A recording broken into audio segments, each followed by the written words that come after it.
नमस्कार, आप देख रहे हैं समाचार भारत न्यूज।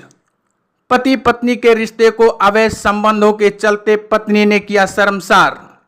अवैध संबंधों के चलते अपने दो आशिकों के साथ पत्नी ने अपने ही पति को धारदार हथियार से हत्या कर दी। राकेश कुमार की खास खबर मलिहाबाद से। मलिहाबाद लखनऊ। प्रदेश की राजधानी लखनऊ से बड़ी खबर। लखनऊ के थाना मलिहाबाद क्षेत्र के कुशभरी गांव में अवैध संबंधों में रोड़ा बन रहे पति को पत्नी ने अपने दोनों प्रेमियों के साथ मिलकर पति को मौत के घाट उतार दिया। सूत्रों के अनुसार युवक को पत्नी और उनके प्रेमी के संबंधों की जानकारी हो गई थी, जिसका वह लगातार विरोध कर रहा था।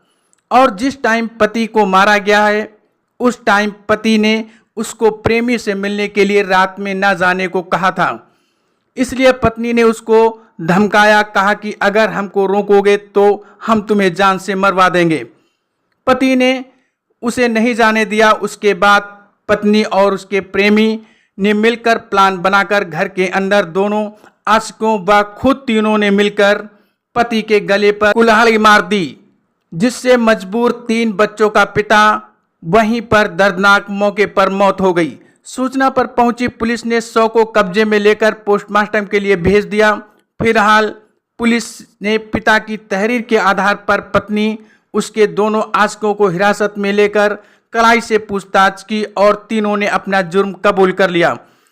पुलिस ने तीनों को विधिक कार्रवाई कर जेल भेज दिया गया।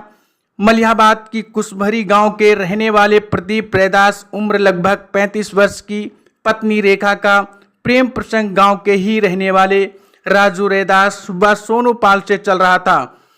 पत्नी के अवैध संबंध की जानकारी होने पर पति ने विरोध किया। इस बात से पत्नी रेखा और उसके दोनों आशिक नाराज हो गए। उन्होंने प्रदीप को रास्ते से हटाने की योजना बना ली। पत्नी रेखा ने नापाक मंसूबे में प्रेमी सोनू पाल व राजू रैदास को शामिल किया। बुधवार को तीनों ने मिलकर कथित तौर पर धारदार हथियार से गला रेतकर हत्या कर दी। घटना के बाद से परिजनों का रो रो कर बुरा हाल है। मृतक के परिवार में मां रूपानी, पिता बलदेव व 2 बेटियां शिवांगी, सिमरन व 1 बेटा मौजूद है। आइए सुनते हैं क्या कहते हैं डीसीपी।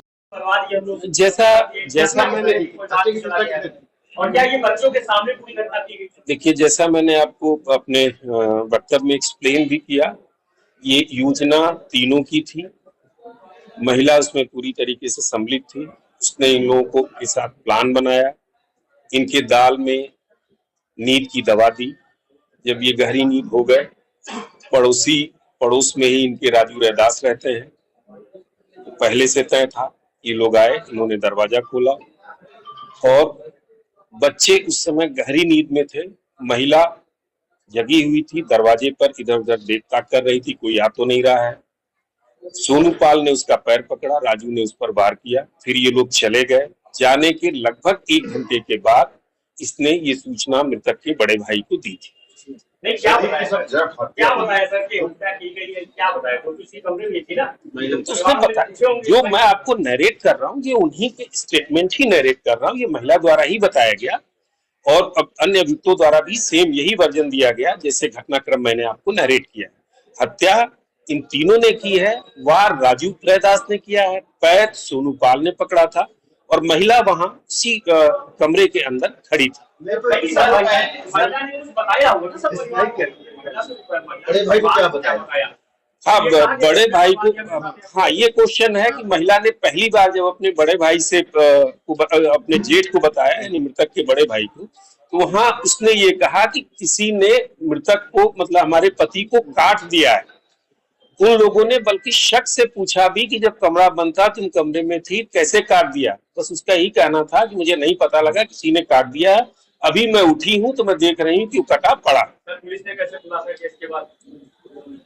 पूरे गांव में इस बात की चर्चा थी कि इनका अवैध संबंध राजू रैदास और सोनू पाल से है।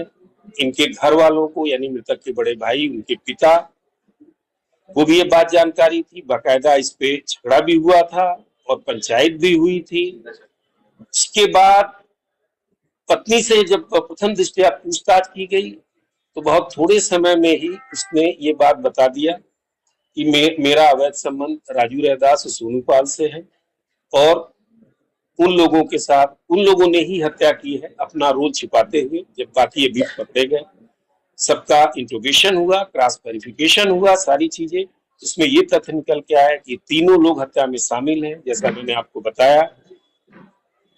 और इन तीनों के खिलाफ हत्या का अभियोग।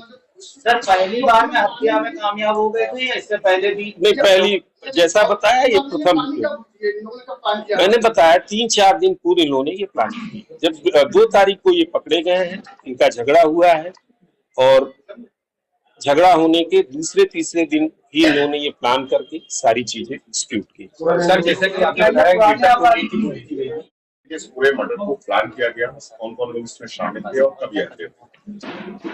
आज प्रातः सुबह 4 बजे मेरे कंट्रोल रूम से सूचना प्राप्त हुई। थाना मलिहाबाद के खुशभरी गांव में एक 35 वर्षीय युवक प्रदीप रैदास की किसी ने उसके घर में धारदार हथियार से हत्या कर दी।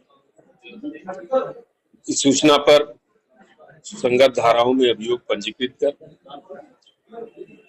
विवेचना की अन्य औपचारिकताएं पूरी करते हुए जब जांच प्रारंभ की गई तो ज्ञात हुआ कि मृतक प्रदीप रैदास जो Saxena inter college Jehta road पर कुक का काम करते हैं, उनके साथ एक अन्य व्यक्ति उसी गांव का सोनू पाल भी काम करता है, उसकी हत्या की गई है। और उनकी पत्नी रेखा रैदास का अवैध संबंध उनके साथ काम करने वाले सोनू पाल और मृतक के पड़ोसी राजू रैदास से था। विगत 2 मई को मृतक ने राजू रैदास और अपनी पत्नी को उसके घर में आपत्तिजनक स्थिति में पकड़ा था, जिससे पति पत्नी का आपस में काफी विवाद हुआ था। और इनके अवैध संबंधों की जानकारी मृतक के बड़े भाई और पिता जो अलग अलग रहते हैं उनको भी थी, जिनका ये सभी विरोध करते थे। इनके आपस में मिलने जुलने में काफी बाधा उत्पन्न हो रही थी।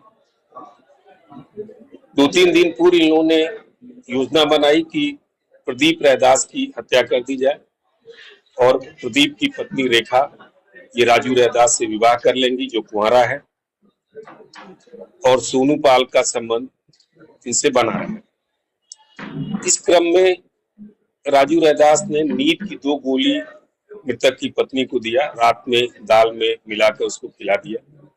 जब मृतक गहरी नींद में हो गया तो मृतक की पत्नी ने दरवाजा खोल दिया और सोनू पाल ने मृतक का पैर पकड़ा। राजू ने कुल्हाड़ी से वार करके उनको मौत के घाट उतार दिया। लगभग 1 घंटे तक अपने तीनों बच्चों के साथ उसकी पत्नी उसी कमरे में रही, जिसमें एक ही एंट्रेंस का दरवाजा था। फिर बाहर निकलकर मृतक के बड़े भाई को दरवाजा पीट कर जगाया, उनको बताया कि पुलिस को सूचना हुई। इन तीनों को गिरफ्तार किया गया, कड़ाई से पूछताछ की गई। तीनों लोगों ने हत्या करना बिल्कुल इसी योजनानुसार स्वीकार किया है और अभियुक्त राजू रैदास की निशानदेही पर जो आला कत्ल है कुल्हाड़ी, उसको बरामद कर लिया गया है। थाना मलिहाबाद के प्रभारी निरीक्षक श्री सुरेश सिंह जो इस केस के विवेचक हैं, विवेचना की अन्य जो भी विधिक औपचारिकताएं हैं उसको पूर्ण कर रहे हैं और अभियुक्तों को हम न्यायिक हिरासत हेतु माननीय न्यायालय के समक्ष